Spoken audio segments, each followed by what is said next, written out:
دنیا گرم بود، عدالت خود مرگ بود. آزادی ده حبس و راکتار فیل کردن رو انداختن جوی خود مرگ بود.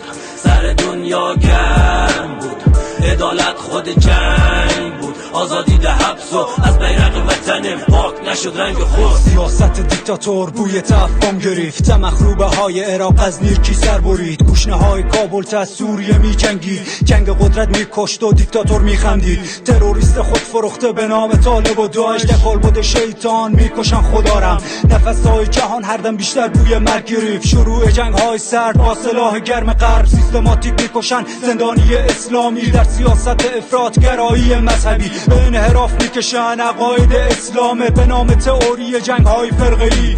سنگرهای کوبانی پر از فرشته های زن، دیوارای حلب تصاویر تمدن بشر. در نفس های کابل هنوزم از بوی مرگ.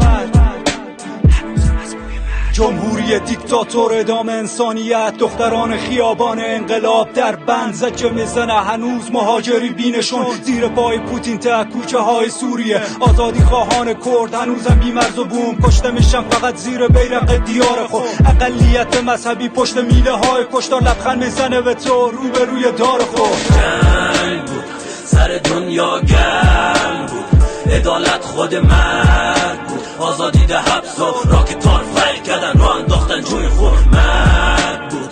سر دنیا گرم بود، عدالت خود جنگ بود. آزادی ده حبس و از بیرق وطن پاک نشد رنگ خود. بعد از حادثه اجلاسی شد و تصمیم دولتی بود که باشه بشه امریکا تسلیم.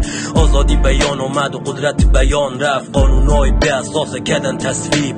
احساسات نجات پرستی در نام القاعده، جواز پایگاه بود در کشور الفایده. با ساز شارای کابل و هرات و پروازگاه برای بردن منابع فقط داشت قاعده. نیست در خانوار مافیای سلاح آمد داشت جمعامی مجاهدین عرب کالک طالب روش. جنگ داخلی و سیاست خارجی گلون و حقوق بشر میبرید تا بناگوش. سالهای فساد و خیانت و حزبای ساختگی قد نقاب دیانت و روایت دروغ تاریخ و بشریدن نهایت و رسانه مزدور غرب خدا نسل بعد میکنه قضاوت. نمیگن اورانیوم نمیفهم ماره چی میگن. بندای او داریم برده برق ماره کی لالا لعل بدخشان و مس و زعفران و نفت و گاز و خشخاش از حلقتون میکشن. جواب داری چی امریکا بشه چینه ایج صلح نمیپالن. یتیما خون شهید دارد چشم میمالن. سبا روز انتقام نده رقم حالی که دیستاسون آسمان و بمبزش میبارن.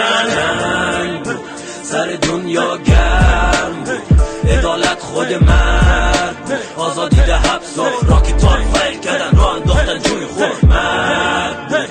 سر دنیا گرم بود، عدالت خود جنگ بود. آزادی ده حبس و از بیرق وطن پاک نشد رنگ خود. فرقی نیه برم طالبان و قایدش، داعشی یا گرگی که میپوشن کالایمش. کمونیسمی که قد یا فرق شده تیغورش، یا جهاد نام بهش هرچی از مرد برش.